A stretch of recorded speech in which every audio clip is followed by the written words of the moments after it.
کیا آپ جانتے ہیں کہ ہماری یہ عظیم الشان کائنات، ستارے، سیارے اور کہکشائیں سب ایک زبردست دھماکے سے وجود میں آئے تھے؟ جی ہاں، سائنس اسے بگ بینگ کہتی ہے، اور حیرت کی بات یہ ہے کہ قرآن پاک 1400 سال پہلے اس حقیقت کو بیان کر چکا ہے۔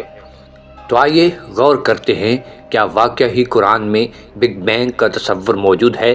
قرآن کریم سورہ انبیاء کی آیت نمبر 30 میں اللہ رب العزت فرماتے ہیں، کیا کافر نہیں دیکھتے کہ آسمان اور زمین جڑے ہوئے تھے، پھر ہم نے انہیں جدا کر دیا۔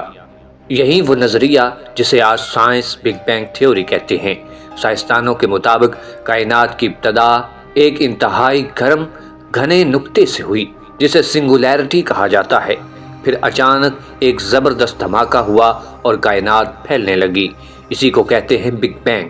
یہ ایک اکائی کا پھٹ کر وسیع کائنات میں بدل جانا۔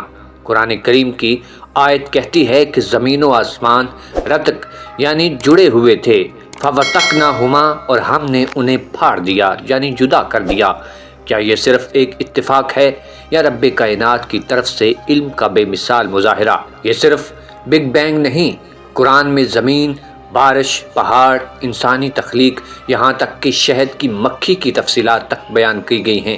یہ سب کچھ اس کتاب میں موجود ہے، جسے ایک امی نبی صلی اللہ علیہ وآلہ وسلم نے سائنس یا ٹیکنالوجی کے بغیر دنیا تک پہنچایا۔